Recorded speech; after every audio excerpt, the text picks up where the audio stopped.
पिताजी रोकिए उसे। उसे नहीं पता कि वो मौत के मुंह में जा रही है। रुक जाओ निक्की, प्लीज। अंदर जाने से पहले इन रस्मों के पीछे का रहस्य तुम्हें सुनना होगा। बैठक घर में कौंधता हुआ सन्नाटा छाया था।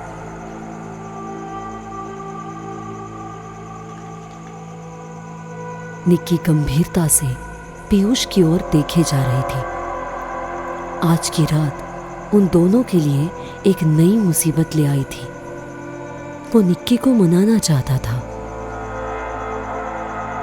आखिरकार राजा साहब ने चुप्पी तोड़ दी। बहू, जो भी हम तुम्हें बताने जा रहे हैं वो इस चार दीवारी के भीतर ही रहना चाहिए। अगर ये बात किसी बाहरी को पता चली तो हम सब अपनी जान गंवा बैठेंगे।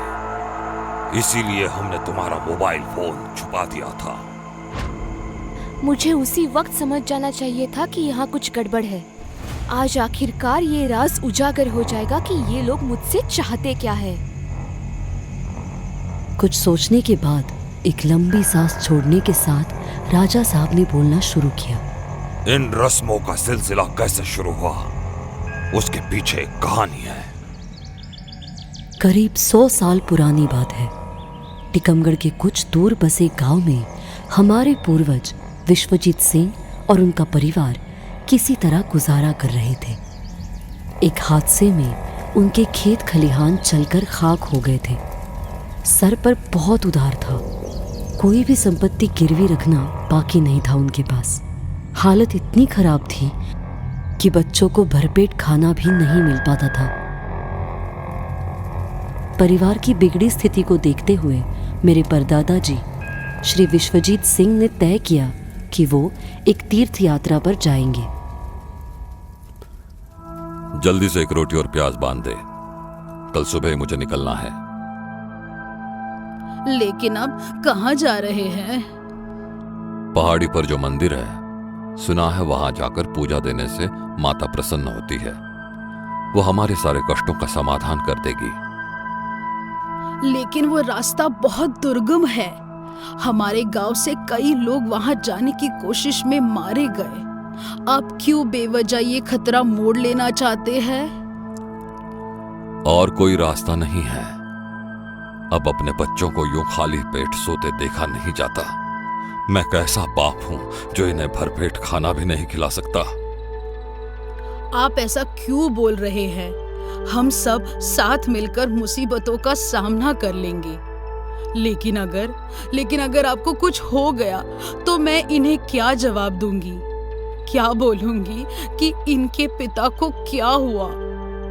वो कहाँ गए? बोल देना कि वो गंगा के भेंट चढ़ गया। अगले दिन वो सफर पर चल पड़े।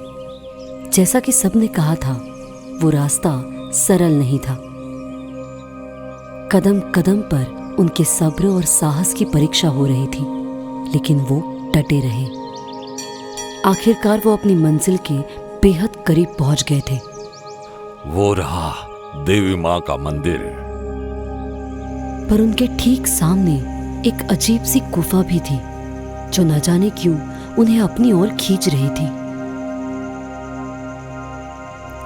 ये कैसी भयावह जगह है।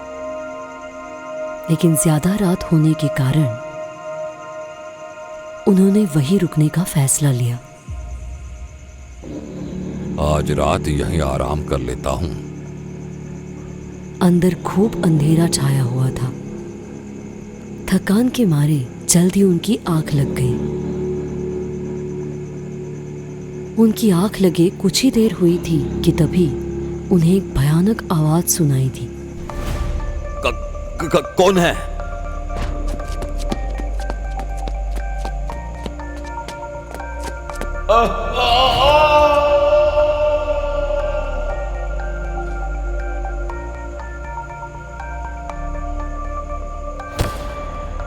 काफी देर तक बेहोश होने के बाद उन्होंने जब आंखें खोली तो देखा कि वो किसी गहरी सुरंग में उतर आए थे।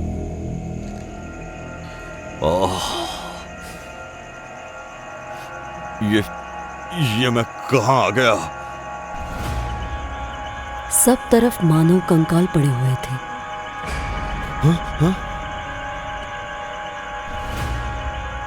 कोई है, बचाओ मुझे। वो इसी तरह कई दिनों तक अंधकार में कैद रहे।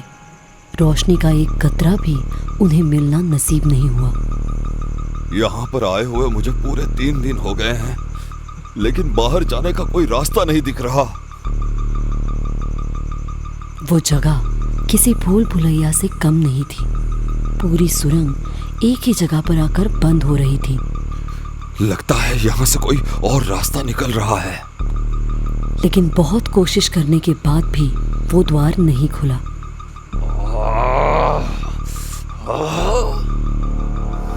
न जाने इसके पीछे क्या है।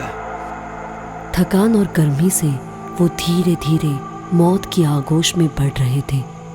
मैं अपने बच्चों का मुंह देखे बिना मरना नहीं चाहता। उनकी आंखें बंद होने को थी। उनका दिमाग भी उनसे छल करने लगा था।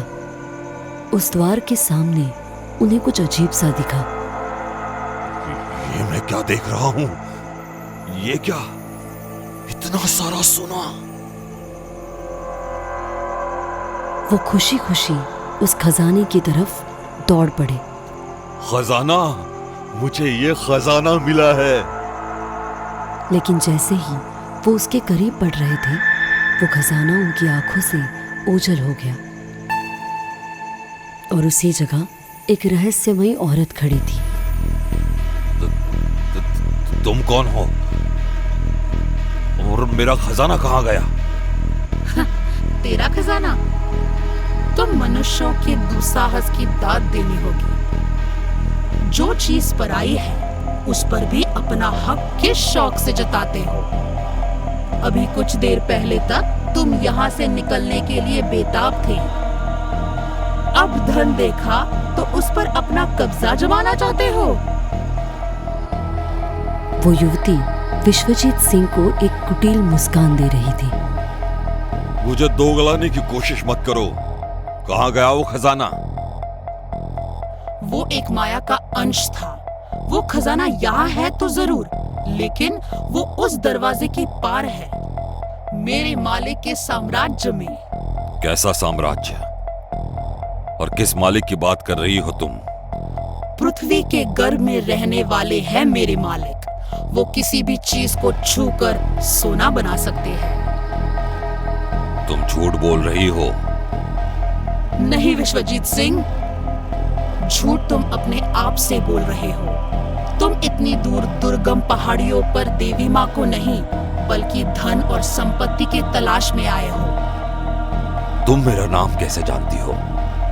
कौन हो तुम? मैं इंसान के मन में दबी लालसा हूँ। मैं ही हूँ जिसकी वजह से तुमने वो खजाना देखा था। इस गुफा में फंसा हर व्यक्ति या तो अन्न, जल या फिर सोने की माया देखता है।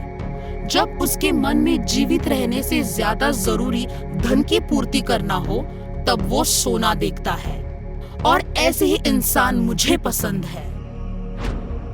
और तेरे मन ने अन्न को ठुकराकर सोना चुना है। विश्वजीत सिंह उस देवी की बातें सुन नतमस्तक हो गए थे। उनकी बातें सच लगने लगी थी। क्या मैं सच में उस धन को प्राप्त कर सकता हूँ? हाँ, तेरे भाग्य में राजयोग है। तू और तेरे आने वाले पुश्तों अपार धन के लिए मालिक बन सकते हैं। तेरी किस्मत चमक जाएगी। तेरे पास सब होगा, दौलत के साथ साथ शोहरत भी। कहीं ये सब मेरे मन का वहम तो नहीं है? तभी उस देवी ने अपना हाथ सामने किया। उन स्वर्ण मुद्रा की आभा देखकर विश्वजीत सिंह की आंखों में चमक आ गई। ये तो सोना है। ये कुछ भी नहीं है। गुफा के उस पार जाने से तेरी किस्मत बदल सकती है। तेरा परिवार भूखे मर रहा है ना? तेरे बीवी बच्चे दाने दाने को मोहताज है। ये सब कुछ बदल सकता है अगर तू मेरी बात मानने को राजी हो जा। अपने परिवार के बारे में सोचकर विश्वजीत सिंह भावुक हो गए। उन्हें तो ये भी नहीं पता था कि वो कभी उनसे मिल भी पाएंगे या नहीं। इसलिए उन्होंने वो निर्णय लिया जिससे हमेशा के लिए हमारी जिंदगी बदलने वाली थी। मैं तुम्हारी बात मानने को तैयार हूं, लेकिन मुझे क्या करना होगा? क्या होगा आगे जानने के लिए जरूर देखें अगला एपिसोड और तुरंत करें चैनल को सब्सक्राइब।